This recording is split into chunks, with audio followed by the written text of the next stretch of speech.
This is El Reporte. I am Eduardo Luis, and today I'm joined by someone who wants to change the city, someone who believes that local government matters. His name is Isaiah Martin. He's 24 years old, which makes him Gen Z, and he's running to be part of the council here in Houston. Isaiah, how are you today? Doing great. Thank you so much for having me. Isaiah, I gotta ask, man, you're 24 years old. What gives? Why do you want to do this? Why do you want to be a council member here in Houston? And because I saw a need and I just want to go in and do something about it. And the city has been so great for me in my entire life. And I want to make sure that I can do everything I can to give back to the city and give Houstonians the opportunity to level up their own lives. I think that's incredible. I was reading a little bit about you. You've lived here your whole life. How many of the hard-hitting hurricanes that have hit Houston, Texas, and its surrounding areas have you been a part of in your lifetime? A lot. I mean, does that include tropical storms? Anything that causes panic, I guess. Even some of those tropical storms have caused a bit of a ruckus. Yeah, I remember Hurricane Ike, remember Hurricane Harvey. I remember my parents packing me and my little brother up in our car and waiting hours on end to get out of town to try to evacuate. I remember the news coverage when I was a little kid from pretty much all the storms that we've had. And I know that a lot of Houstonians, whenever it rains a little bit harder than usual, or if it's a traditional hurricane, they're worried about, flooding, the rainwater that's coming through our areas. So it's one of the things that has affected me a lot personally and something that I want to make sure the city is prepared for in years to come. Isaiah, I think it's a breath of fresh air to see new faces, young faces in politics, whether it's at a local level, whether it's at a state level, whether it's at a federal level. And now that we get a chance to meet you, tell me a little bit about your background and what inspired you into politics in general. Yeah, I have lived in Houston my whole life. It's just the city that made me see who has defined who I am. Grew up in the southern part of Houston and then went to the University of Houston after I left high school. I didn't really think that politics was going to be something that I would do with my life, something that I wanted to get involved in. I really was concerned with business and other stuff when I was in college, but it was a friend of mine on our college campus. Something traumatic happened to her, and I wanted to go in and change the system. So I created an organization at the University of Houston. And we've partnered with our Harris County District Attorney to provide resources for survivors of sexual assault. We work to expand voting access by making our stadium a polling site. After seeing 4-hour-long voting lines in the previous election, we work to distribute COVID vaccines to students on campus. We raise money for students who didn't have food security during Christmas. So all of that kind of spearheaded me to say, hey, you know what? I like solving problems. I like working with people to solve problems. And I started working, volunteering with Congresswoman Jackson Lee after I graduated from college. Spent 2 years learning behind her, seeing how she operates, going to vaccination sites with her. And then when I saw the need on Houston City Council, I wanted to step up and make sure that we bring solutions to our council. Isaiah, you're a guy who's part of Generation Z. You're 24 years old. You're under 30. Yeah. What do you think are the biggest issues facing Houston right now? And what specific policies do you have in mind to try and fix some of those problems? I mean, the biggest thing is, if we want to just specifically, with young people, 70% of young people between the ages of 23 and 40 want to buy a home, but they say they cannot afford to. That's a lot of families that are not able to have stability when it comes to having home ownership. So we want to make sure that the city budget invests more dollars in the coming years into something called community land trust, which basically provides an easier route to go in and purchase a home. We want to go through and protect our homes from flooding by building more retention ponds and annexing more land, working with Harris County Flood Control when possible to go in and do that. We want to eliminate the college degree requirement for the vast majority of city jobs to make sure that people can go in and have a career with the city and climb up through management, not have the government tell them whether or not they can and cannot reach that next level. We want to go through and cut through our permitting process. We have a lot of red tape. It's really difficult for a lot of folks to go through and start a business, and we'll make that easier for people in our city.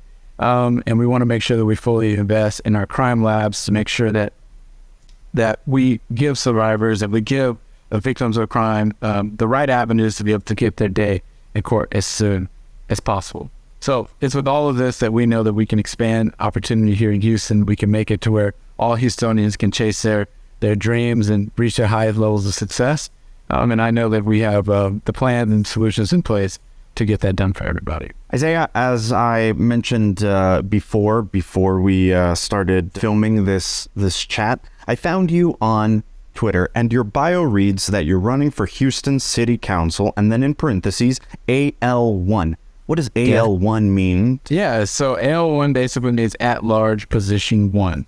So that means that if you live in the city of Houston, you can vote for me. It's a citywide race.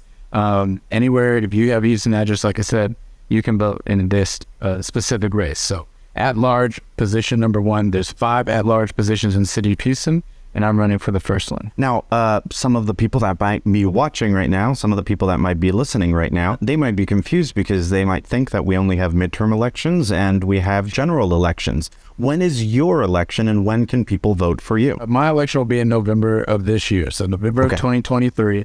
It is an off year, and I know that for a lot of people that kind of throws folks off. Yeah. I mean, because we're used to voting in even years, every 2 years, midterms and then presidential elections. This is in between.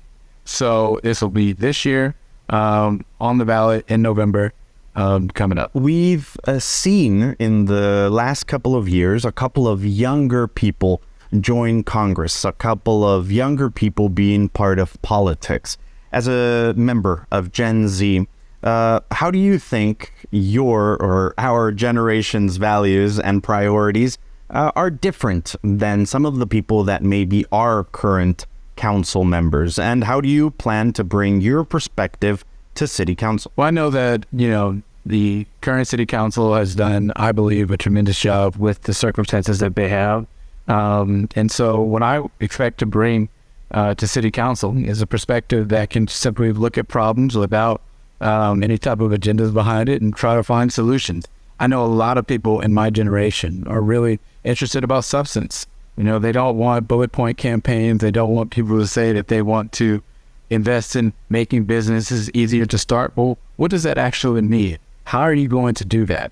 My generation and my campaign is focused on having real solutions, real plans that are easily accessible. They're on my website that people can read, so we can make real impact. Not really about, I would say the pageantry behind politics. We want real stuff done and real solutions for everybody. Now, Isaiah, you've lived here your whole life. You know how diverse Houston is, how diverse Houston has become over the last number of years.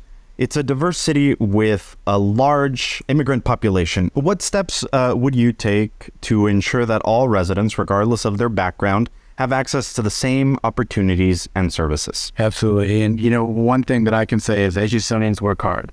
They are hard workers. If we have, strong families inside of our city, and I want to make sure that we expand access to those things. A lot of folks want to come here and to build that dream that we've been seeing ever since we were little kids. So we want to try to make it easier for folks to go in and start a business. We want to make sure that we cut through permitting, like I said, to try to make sure that people can go and build brick and mortar businesses if that's what they would like to do. We want to make sure that we have easier avenues for people to go and buy homes so they can build their roots in this city to make it easier for them. And we want to make sure that all Houstonians know that they have people in their elected office that they can come to, that they can talk about their issues, and they'll have someone that will meet them with a friendly face, meet them with well-intentioned ears to try to find solutions to actually make their lives better. Now, with a big city come a greater number of issues that might face the community. A lot of groups might have specific concerns regarding certain policies or regarding the way that the city manages certain things. Over the last couple of years, I think all throughout the United States, we've seen a history of racial and economic inequality. How do you plan to address some of these issues? You've mentioned that you want to make sure that we can make sure that this generation is able to move along with their lives and buy homes and start businesses. But I think it's not only a problem that we have with this generation, but also depending on the color of your skin, depending on these inequalities that exist in our society? I mean, I think one of the biggest things that I see, especially just in the city bureaucracy, I would say a lot of people want to go in and they want to level up. They want to go and chase management positions. But a lot of the jobs that we have in this city, especially in those areas, require a college degree. People may or may not have went to college for a variety of different reasons. I went to the University of Houston. I'm forever grateful for what I did over there. But I'm not going to say that my experience at the University of Houston directly makes me infinitely more qualified than someone who might have went to the workforce right after high school. They might have wanted to work their way up and to learn about everything.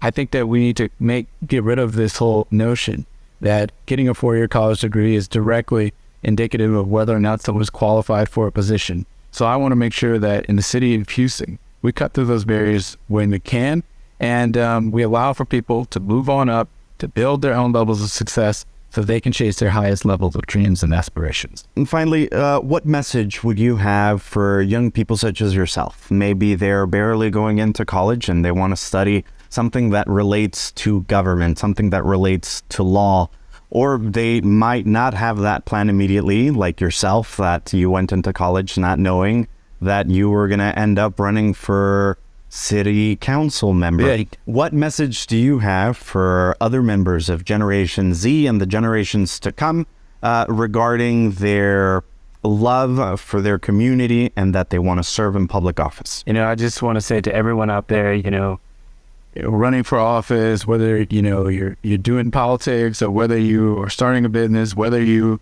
are going and beginning a new career, there's going to be many times in which we face with many barriers that are going to come up. You're going to have people that try to tell you how to feel one way or another. But as long as you believe in your vision, as long as you believe in the future, you can do anything that you set your mind out to do. Whether you want to run for office or become a successful business person or just be simply the best person you can be. I know that you can do it. I know that a lot of people out there know you can do it. And Gen Z is coming to truly make a difference in the world. Isaiah, I know that you're a guy that has great aspirations for the city of Houston. And I want to thank you for the time that you've taken for this conversation. But before we go, I got to know, who are the 3 people, if you had to choose, the 3 people that have inspired the Isaiah Martin that's currently running to be part of the Houston City Council? Who are those 3 people? Oh man, some people might be coming at me if I say this, but I definitely would say my parents, and I would have grouped them all, my parents, my little brother, my family. Got it. I have a really tight knit circle with them. They've been my rock, my support system. I love my parents, my little brother. I would definitely say Congresswoman Jackson Lee has been a huge influence into my life. She's been just an inspiration to me. She's my childhood hero, and just to see her just doing great things inside of Washington for us here in Houston just inspires me every single day. And then I would say my third thing, this might be corny to say, but I would just say the overall resolve of people in Houston. I mean, Houstonians, it was President John F. Kennedy who said a long time ago, I believe, before he was elected, actually, no, it was in the 1960s, so not too long ago. He was here in Houston for a fundraiser for then Congressman Albert Thomas. All right. And so he goes up and he says that Houston is a spirit of innovation. Houston is a city that's always looking to improve, always looking to move forward. And so I know that resolve is something that has never left us. It's still here today. Regardless of what happens in this city, Houstonians are always willing and excited to go and chase a better tomorrow. So the people of Houston might be a little bit corny, but that's my third resolve to keep going and moving to the future. Isaiah, some of the people here in Houston and all throughout Texas might want to follow you, might want to know what you're up to, might want to know if you're going to hold any public appearances to answer their questions. Where can we find you on social media? That way people can follow you. Absolutely. So all my social media on every platform is Isaiah R. Martin. So it's ISAIAHRMARTIN. And then my website, IsaiahRMartin.com. And before we sign off, I got to do it. Do you have any Spanish, any high school Spanish, any college Spanish that you want to show off with before we sign off? Gracias. There you go. Perfect. Isaiah Martin, thank you for checking in with us. Thank you for taking the time to talk with us, and best of luck to you, brother. Thank you so much.